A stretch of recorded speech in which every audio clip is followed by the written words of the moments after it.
Community Ownership of the Economy, written by Bookchin on February of 1986.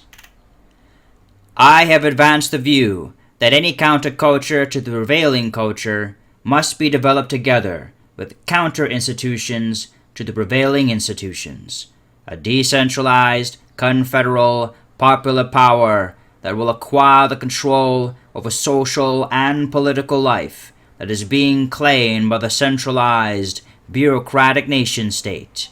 Through much of the 19th century and nearly half of the 20th, the classical center of this popular power was located by most radical ideologies in the factory, the arena for the conflict between wage labor and capital. The factory, as the locus of the power question, rested on the belief that the industrial working class was the hegemonic agent for radical social change, that it would be driven by its own class interests, to use the language of radicalism during that era, to overthrow capitalism, generally through armed insurrection and revolutionary general strikes.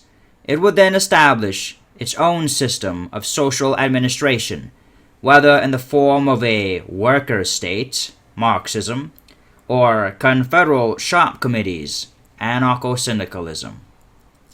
In retrospect, we can now see that the Spanish Civil War of 1936-39 was the last historic effort by a seemingly revolutionary European working class to follow this model. In the 50 years that have passed, almost to the very month of this writing, it is apparent that the great revolutionary wave of the late 30s was the climax and the end of the era of proletarian socialism and anarchism, an era that dates back to the first workers' insurrection of history, the uprising by the Parisian artisans and workers of June 1848, when the barricades were raised under red flags in the capital city of France. In the years that have followed, particularly after the 1930s, the limited attempts to repeat the classical model of proletarian revolution, Hungary, Czechoslovakia, East Germany, and Poland, have been failures, indeed tragic echoes of great causes, ideals, and efforts that have faded into history.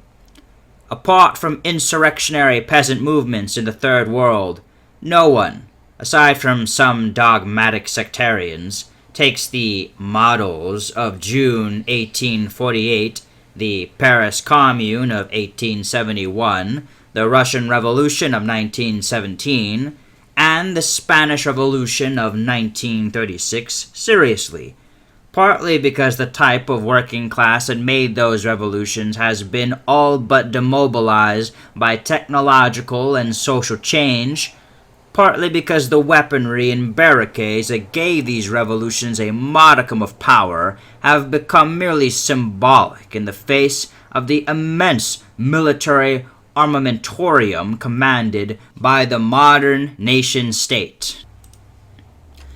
There is another tradition, however, that has long been part of the European and American radicalism, the development of a libertarian municipal politics, a new politics structured around towns, neighborhoods, cities, and citizens' assemblies, freely confederated into local, regional, and ultimately continental networks. This model, advanced over a century ago by Proudhon, Bakunin, and Kropotkin among others, is more than an ideological tradition. It has surfaced repeatedly as an authentic popular practice by the comuneros in Spain during the 16th century, the American town meeting movement that swept from New England to Charleston in the 1770s, the Parisian sectional citizens' assemblies of the early 1790s, and repeatedly through the Paris Commune of 1871 to the Madrid citizens' movement of the 1960s and early 1970s. Almost irrepressible whenever the people have gone into motion, libertarian municipalism always reappears as movements from below, all radical dogmas based on the proletariat notwithstanding to the contrary, such as the local socialism to which people have turned in England today, radical municipal coalitions in the United States, and popular urban movements throughout Western Europe and North America generally. The bases for these movements are no longer the usually strictly class issues that stem from the factory. They consist of broad, indeed challenging issues that range from the environmental, growth, housing, and logistical problems that are besetting all the municipalities of the world. They cut across traditional class lines and have brought people together in councils, assemblies, citizens' initiative movements, often irrespective of their vocational roots and economic interests. More so than any constellation of issues, they have done something which traditional proletarian socialism and anarchism never achieved. They have brought together into common movements people of middle class as well as working class backgrounds, rural as well as urban places of residence, professional as well as unskilled individuals. Indeed, so vast a diversity of people from conservative as well as liberal and radical traditions that one can truly speak of the potential for a genuine people's movement, not merely a class-oriented movement of which industrial workers have always been a minority of the population. Implicitly, this kind of movement restores once again the reality of the people on which the great democratic revolutions rested ideologically until they became fragmented into class and group interests. History, in effect, seems to be rebuilding in the real world what was once a tentative and fleeting ideal of the Enlightenment from which stemmed the American and French revolutions of the 18th century. For once, it is possible of conceiving of majoritarian forces for major social change, not the minoritarian movements that existed over the past 2 centuries of proletarian socialism and anarchism. Radical ideologues tend to view these extraordinary municipal movements with skepticism and try, when they can, to bring them into captivity to traditional class programs and analyses. The Madrid citizens' movement of the 1960s was virtually destroyed by radicals of all parts of the political spectrum because they tried to manipulate a truly popular municipal effort which sought to democratize Spain and give a new cooperative and ethical meaning to human urban association.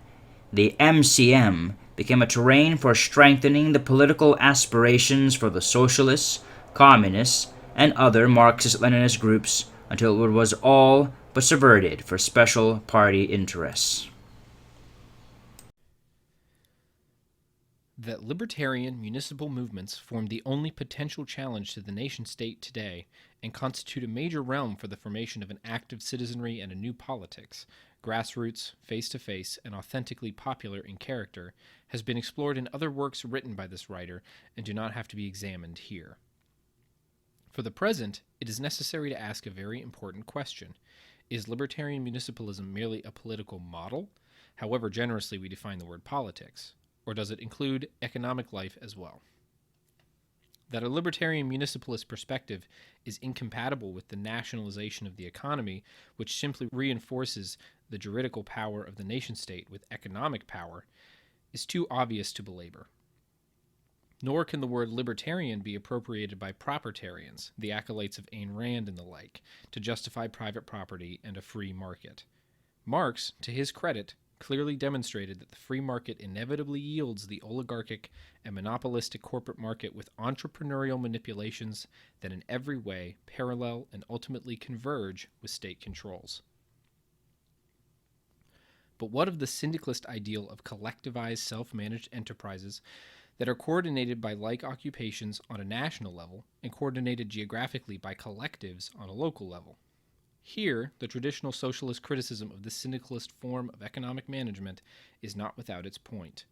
The corporate or private capitalist, worker-controlled or not, ironically, a technique in the repertoire of industrial management that is coming very much into vogue today as workplace democracy and employee ownership, and constitutes no threat whatsoever to private property and capitalism. The Spanish anarcho-syndicalist collectives of 1936 to 37 were actually union-controlled and proved to be highly vulnerable to the centralization and bureaucratization that appears in many well-meaning cooperatives, generally after a sufficient lapse of time. By mid-1937, union management had already replaced workers' management on the shop floor, all claims of CNT apologists to the contrary notwithstanding. Under the pressure of anarchist ministers like Abad de Santillan in the Catalan government, they began to approximate the nationalized economy advocated by Marxist elements in the Spanish left. In any case, economic democracy has not simply meant workplace democracy and employee ownership. Many workers, in fact, would like to get away from their factories if they could and find more creative, artisanal types of work, not simply participate in planning their own misery. What economic democracy meant in its profoundest sense was free, democratic access to the means of life, the counterpart of political democracy. That is, the guarantee of freedom from material want. It is a dirty bourgeois trick in which many radicals unknowingly participate that economic democracy has been reinterpreted as employee ownership and workplace democracy and has come to mean workers' participation in profit sharing and industrial management rather than freedom from the tyranny of the factory, rationalized labor, and planned production, which is usually exploitative production with the complicity of the workers. Libertarian municipalism scores a significant advance over all of these conceptions by calling for the municipalization of the economy and its management by the community as part of a politics of public self-management. Whereas the syndicalist alternative re-privatizes the economy into self-managed collectives and opens the way to their degeneration into traditional forms of private property, whether collectively owned or not, libertarian municipalism politicizes the economy and dissolves it into the civic domain. Neither factory or land appear as separate interests within the communal collective, nor can workers, farmers, technicians, engineers, professionals, and the like perpetuate their vocational identities as separate interests that exist apart from the citizen body in face-to-face assemblies. Property is integrated into the commune as a material constituent of its libertarian institutional framework, indeed as a part of a larger whole that is controlled by the citizen body in assembly as citizens, not as vocationally oriented interest groups.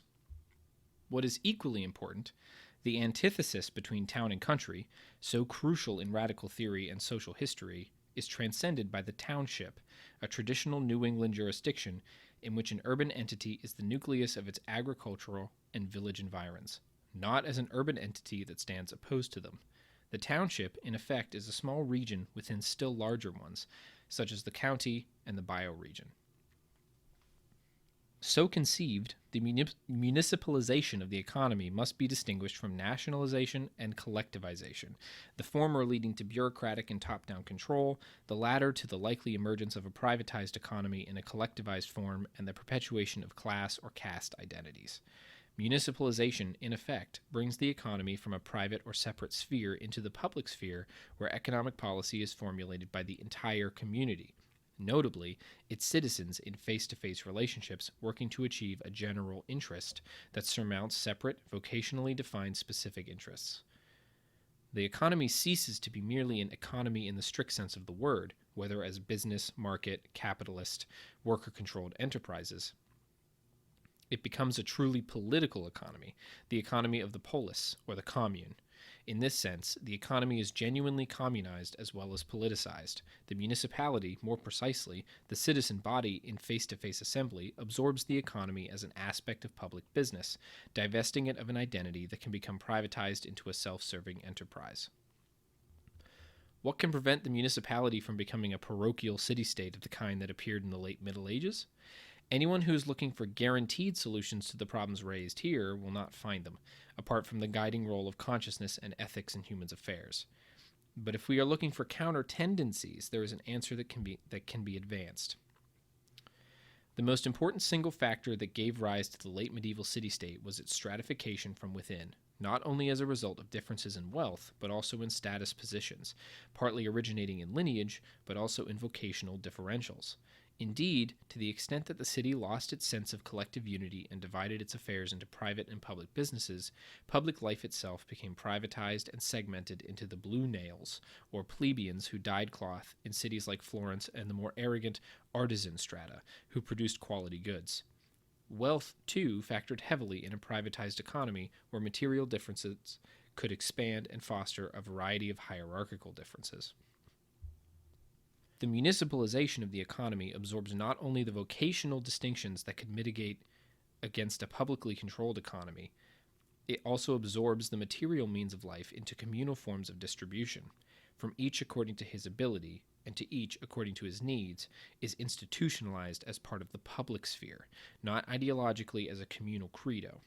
It is not only a goal, it's a way of functioning politically, one that becomes structurally embodied by the municipality through its assemblies and agencies.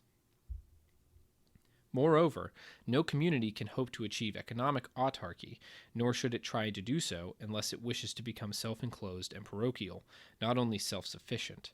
Hence the Confederation of Communes, the Commune of Communes, is reworked economically as well as politically into a shared universe of publicly managed resources. The management of the economy, precisely because it is a public activity, does not degenerate into privatized interactions between enterprises. Rather, it develops into confederalized interactions between municipalities. That is to say, the very elements of societal interaction are expanded from real or potential privatized components to institutionally real public components. Confederation becomes a public project by definition, not only because of shared needs and resources. If there is any way to avoid the emergence of the city-state, not to speak of self-serving bourgeois cooperatives, it is through a municipalization of political life that is so complete that politics embraces not only what we call the public sphere, but material means of life as well. It is not utopian to seek the municipalization of the economy. Quite to the contrary, it is practical and realizable if only we will think as freely as in our minds as we try to achieve freedom in our lives. Our locality is not only the arena in which we live out our everyday lives, it is also the authentic economic arena in which we work, and its natural environs are the authentic environmental arena that challenges us to live in harmony with nature. Here we can begin to evolve not only the ethical ties that will link us together in a genuine eco-community, but also the material ties that can make us into competent, empowered, and self-sustaining, if not self-sufficient, human beings. To the extent that a municipality or a local confederation of municipalities is politically united, it is still a fairly fragile form of association. To the extent that it has control over its own material life, although not in a parochial sense that turns it into a privatized city-state, it has economic power, a decisive reinforcement of its political power.